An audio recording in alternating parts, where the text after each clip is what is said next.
background too. I spent about 14 and a half years in the CIA, first as an analyst, later as a counterterrorism operations officer. I got bored with analysis. And after the September 11th attacks, I became the chief of the CIA's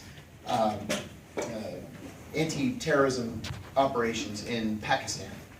In that capacity, I led a series of raids in which we captured a Palestinian by the name of Abu Zubaydah, who at the time we thought was the number 3 in Al-Qaeda. That turned out to not be true. He was not the number 3 in Al-Qaeda. But our orders were to capture him. So we did. We captured him. It took about 6 weeks, but we found him. He was shot very severely by Pakistani police. And I sat with him for the first 56 hours of his captivity. We talked about a lot of things in those 56 hours. The September 11th attacks, poetry, religion, all different kinds of things. And I told him, and I didn't mean to, to sound dramatic, but I told him, look, I am the nicest guy that you're going to meet in this experience. The nicest guy. My colleagues are not as nice as I am. So if I can give you any advice, it's that you have to cooperate. I told him, your life is over, but the rest of it can be easy or it can be terrible.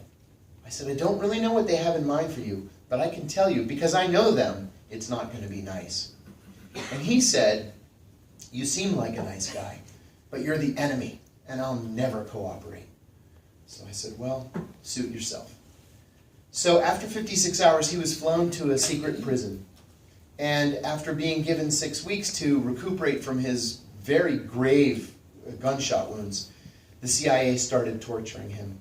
Now this was after the FBI had spent those intervening 6 weeks establishing a relationship with him and establishing a rapport. And he actually began providing his FBI interrogator with actionable intelligence. The CIA said that that wasn't good enough. And so George Tenet asked President Bush to evict the FBI from this country where the secret prison was located and to allow CIA officers to take over.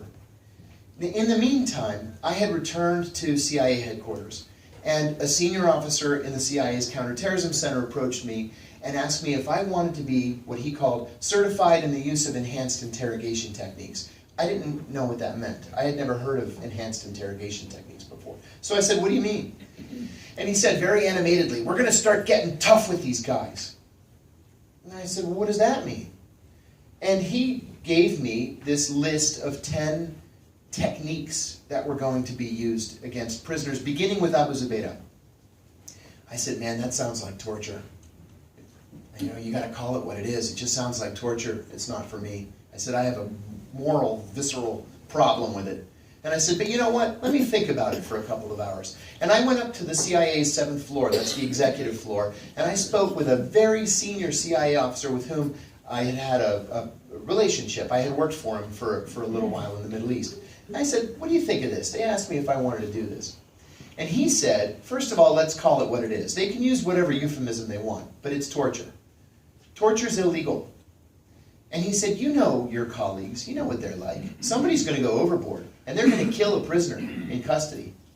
And when they kill a prisoner, there's going to be a congressional investigation. And then there's going to be a criminal investigation, and somebody's going to go to prison. Do you want to go to prison? I said, no, I don't want to go to prison. I'm the only one who went to prison at the end of it. But I said, no, I don't want to go to prison. I went back downstairs. I said, I have a problem with this. I think it's torture. I don't want to be involved. They had approached 14 of us.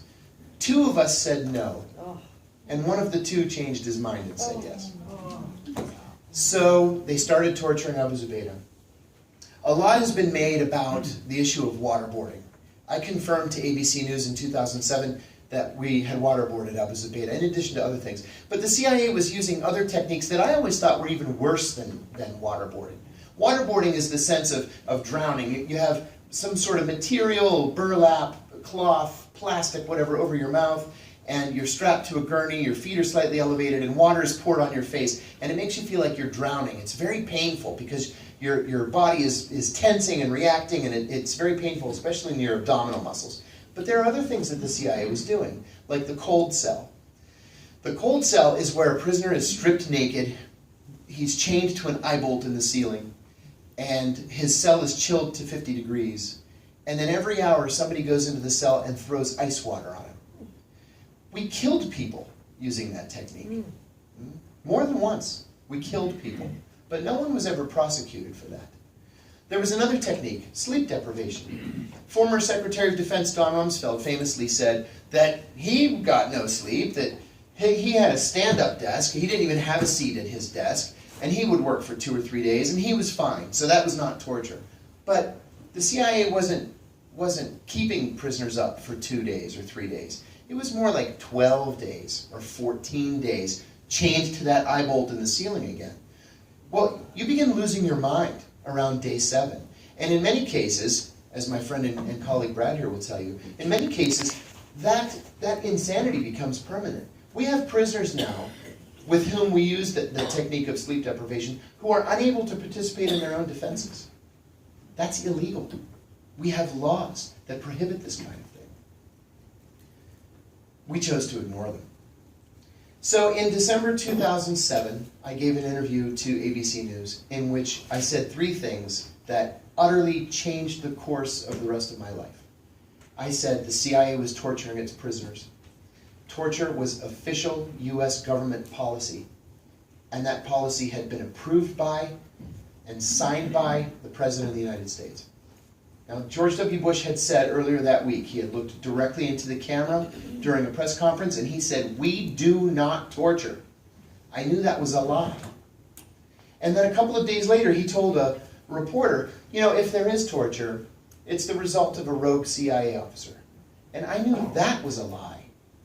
He had approved this. He had signed it. And so I went on national television, and I called the President of the United States a bald-faced liar. Within 2 days, I was audited by the IRS, which has continued every single year since 2007. The Justice Department began an investigation of me, which lasted until January of 2012. Now, interestingly enough, the FBI determined in 2009, March of 2009, that I had not committed a crime by going on ABC News and saying that we were torturing prisoners. The Obama administration told the Justice Department to reconsider that decision not to prosecute me. And so I was charged with 3 counts of espionage, in addition to violating the Intelligence Identities Protection Act and making a false statement, although I've never been clear on exactly what the false statement was supposed to have been. It was thrown out in any event. But 3 counts of espionage. Now, the 3 counts of espionage were for revealing top secret code word information that the Justice Department said was declassified solely for the purpose of prosecuting me. And that top secret code word information that bought me 3 counts of espionage, one of the gravest crimes an American can face, was that the CIA, after 9/11, was trying to kill or capture members of Al-Qaeda. This is a death penalty case we're talking about, right? And they were going to be nice to me about it, and they offered me 45 years. Yeah, 45 years in prison for revealing this unbelievably closely held, top secret code word information that we were trying to kill Osama bin Laden after 9/11. After 9/11. So in any event, like many defendants in America today, I took a plea to make it go away. I had 5 children at home. It was the prudent thing to do. But my time is over. I spent 23 months in federal prison. It just made me more determined to fight this abomination that's torture, this utter disrespect for our Constitution, for the law of the land. You know, like people on both the left and the right, I maintain that we are a country of laws. We're a country that has a working constitution, a living and breathing document, as some scholars say. And we need to respect that document. Without the Constitution and the resulting respect that we all ought to have for human rights and civil liberties, what's the point in, having a country? It just doesn't seem to make any sense to me. So anyway, I promised Brad I would be very short because we're going to try to take lots of questions. Thank you for having me. Please fight torture.